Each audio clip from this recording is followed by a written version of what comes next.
Punjab assembly में एक session हुआ और उसके अंदर अहमद खान साहब जो कि स्पीकर पंजाब असम्बली हैं, उन्होंने अकलियतों के हकूक के ऊपर बात की और इसके ऊपर उन्होंने अकलियती मिनिस्टर के ऊपर भी बात की, तनकीद की और बड़ी कड़ी तनकीद की। और सोनिया आशर साहिबा जो है उनके ऊपर तनकीद की। और सबसे पहले मैं आपको उनके नाम बता दूं जिन जिन के ऊपर ये बात हुई। रमेश सिंह साहब जो है जो वजारत जो मिनिस्टर है उनके ऊपर हुई, सोनिया आशिर के ऊपर बात हुई। तो स्पीकर साहब ने इनको आ,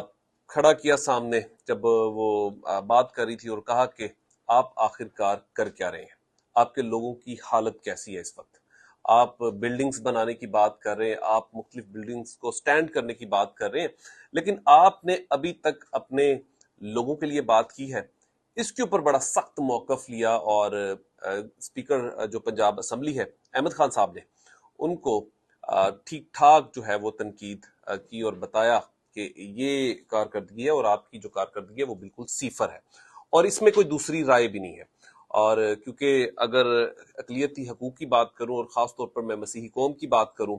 तो मैं डिस्ट्रिक्ट लोधरा से ताल्लुक़ रखता हूं और मैं बुनियादी सहूलियात की बात करूं तो अभी तक इसके ऊपर कोई 1% भी काम नहीं हो सका। देखें, आज़ादी हर शख्स को हासिल है क्योंकि आज़ादी का नारा जो है वो पाकिस्तान में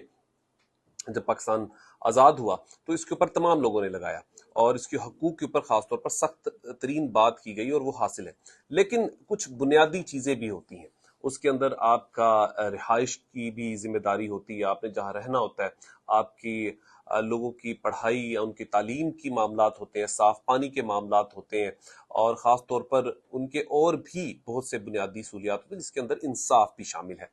तो कुछ कानून पास हुए, उसके अंदर जिस तरह से अकलियतों के साथ ज्यादती हुई वो तो तमाम चीजें आपके सामने हैं ही। लेकिन एक चीज जो सबसे वाजिया हो चुकी है वो ये है कि जो मिनिस्टर्स हजरात जो सिलेक्ट किए गए, सबसे पहले तो 40 लाख जो मसीही कम्युनिटी में से जो है वो लोग हैं जिनके वोट भी हैं और एक बड़ी तादाद भी उनकी पाकिस्तान में है, लेकिन क्या उनको उस तरीके से कोई बुनियादी हकूक मिलते हैं? बुनियादी हकूक से मुराद ये है कि क्या ये असम्बलियों में पहुंचने वाले जो मिनिस्टर जो सिलेक्ट किए जाते हैं, जो खुशामद करके रिजर्व सीटें हासिल करते हैं, इनको किसी एक को भी ये बात पता है कि इस वक्त उनकी कम्युनिटी के हालात क्या हैं? किसी एक शख्स को ये बात पता है कि इस वक्त मुल्तान में किस लड़की के साथ, किस बेटी के साथ, किस बच्चे के साथ ये जुल्म या सितम हुआ है, या किस फैमिली के साथ कोई बुनियादी हकूक हासिल है उन्हें? क्या उनके घर में कोई रोशन है या कोई चीज ऐसी चीज जो बुनियादी सहूलियात के तौर पे लफ्ज जिस तरीके से उनको मुआशरे में जब पुकारा जाता है, इस्तेमाल किया जाता है, वो एक तमाम बहस तो एक तरफ है। लेकिन जितने भी पहुंचने वाले मिनिस्टर, चाहे वो पाकिस्तान तरीके इंसाफ के दौर से हो, चाहे वो पाकिस्तान पीपल्स पार्टी के दौर से हो, चाहे वो खास तौर पर मुस्लिम लीग नून के इस दौर से पहुंचने वाले जो असम्बलियों में पहुंचने वाले हों, वो ज्यादातर लोग वो हैं जिन्होंने अच्छे तरीके से फोटो सेशन किए हों। अहमद खान साहब की बात से मैं मुकम्मल इत्तेफाक करता हूं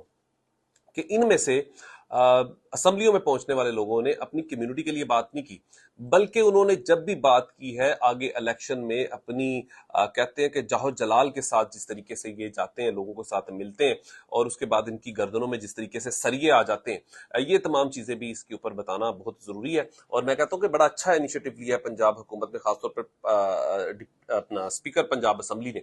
उन्होंने इनको सही मायनों में ना बताया कि आप करते क्या। और इससे पहले एक नवाज शरीफ साहब ने भी एक क्लिप वायरल हो रहा है और उन्होंने बहुत सारे वुज़रा के नाम लेके बताया कि हमें आपकी कारकर्दगी से फर्क पड़ना चाहिए, हमें पता लगना चाहिए कि आपने ये काम किया है, ना कि आपके जाहो जलाल और आप बड़े बड़े प्रोटोकॉल और इतने सारे लोगों का एक काफिला लेके जाते हैं। इन चीजों की मुझे जरूरत नहीं है। बड़ी अच्छी बात की है और ये चीजें मैं कहता हूँ बहुत पहले हो जानी चाहिए थी। जो आपको 3 साल बाद ये याद आई है, ये तकरीबन मेरे ख्याल में आपको स्टार्ट में ही ये चीजें जो थी वो याद आ जानी चाहिए थी। ठीक ठाक तसल्ली की है अहमद खान साहब ने। मैं कहता हूँ अहमद साहब, ये पूरी मसीही कम्युनिटी की आवाज थी, ये पूरी हिंदू कम्युनिटी की आवाज थी, ये पूरी सिख कम्युनिटी की बात थी। और सबसे जो इसमें आप लोगों से हमारा गिला भी है कि देखें, बड़ी तादाद है अकलियत की जिसमें मसीही कौम की तादाद सबसे ज्यादा है, लेकिन हमारे लोग सबसे कम جو ہے انہیں جیسے ساؤتھ پنجاب میں ہم محروم ہیں، آپ یہاں سے آپ لوگوں کو اس طریقے سے پروموٹ نہیں کیا، چاہے وہ کوئی بھی جماعت ہو، میں یہ بات کرتا ہوں، سلیکٹو چیزیں نہیں ہونی چاہیے، کچھ آپ کو اگریسو لوگ بھی لینے چاہیے جو کم سے کم آپ تک یہ بات تو پہنچا سکیں کہ یہاں پر انہیں کن چیزوں کی ضرورت ہے۔ اپنا خیال رکھیے گا، اپنے اس چینل کا بھی۔ خدا حافظ۔